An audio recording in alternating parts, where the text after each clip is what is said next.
리더는 꼭 필요한 자질이 있습니다.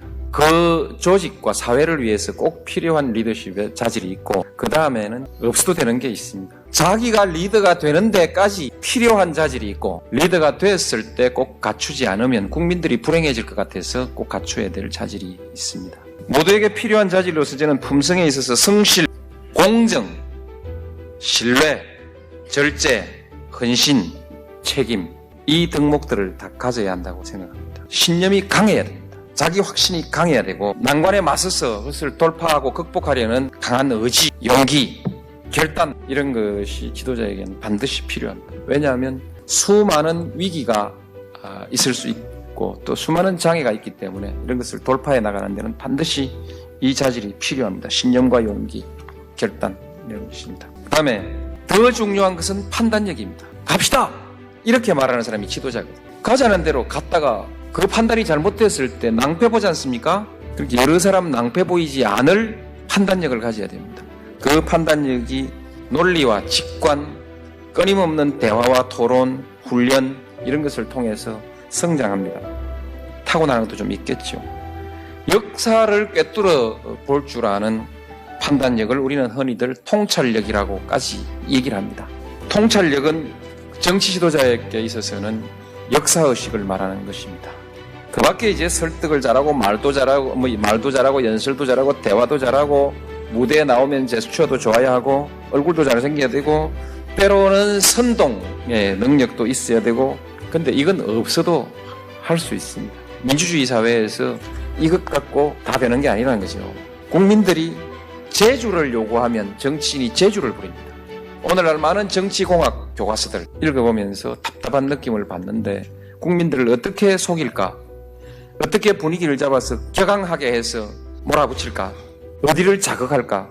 이런 기술들이 수없이 많이 있는데 때때로 필요하지만, 그것이 지도자의 가장 중요한 조건인 것처럼 써놓은 책들을 보면 저는 답답함을 금할 수가 없습니다. 재주를 한 가지만 딱 얘기하라고 하면 가장 정직한 것이 가장 훌륭한 술수가 될 것입니다. 100년 전, 120년 전 동북아시아의 상황이 반복되지 않을까라는 우려들이 많이 있었습니다. 한국은 100년 전 한국이 가지고 있던 그 역량과 지금이 가지고 있는 역량이 아주 다릅니다. 갈등과 대립의 동북아시아 질서를 가지고 있는 한 여러 가지 위험들에 시달려야 하고 대비해 나가야 합니다. 만일에 이 동북아시아의 질서가 EU의 질서처럼 상호간에 신뢰하고 협력하고 점차 모든 그 규범들을 통합시켜 나가는 이런 질서로 간다면, 그럴 경우 우리 한국의 처지는 서로 갈등과 대립의 질서와 비교할 수 없는 그런 질서가 되는 것이죠. 그래서 동북아 시대라는 이 큰 비전이 필요한데, 이것이 갖는 우리의 역사에 대한 의미라는 것은 결국 지난 수백 년 동안의 우리의 역사라는 것은 어쩔 도리 없이 강대국의 변화에 따라 바람을 맞고 또 눈치를 보고 거기에 자신을 맞추어가는 그런 운명일 수밖에 없었습니다. 그래서 아직도 우리는 변방의 역사를 살아가고 있는 것입니다. 미국의 힘, 일본의 힘, 중국의 힘, 이 모든 것들을 위협적으로 느끼면서 그렇게 살고 있는 게 우리 운명이지 않습니까? 말로만 자주가 되는 것이 아닙니다. 나라를 지킬 힘이 있어야 하는 것입니다. 유럽의 질서 속에서라면 작은 소국들이 그런 운명을 살고 있지는 않습니다. 역사를 당당하게 주도하는 것은 아닐지라도 적어도 대등하게 그 역사 속에서 자기의 역사를 자기가 주도해 가면서 대등하게 유럽의 질서에 동참하면서 살고 있습니다. 동북아시아라는 새로운 질서라는 것은 우리 한국이 소위 말해서 수백 년 동안 벗어나지 못했던 변방의 질서를, 변방의 운명을 어떻게 벗어던질 수 있는가 하는 그런 그 동북아 질서의 문제입니다.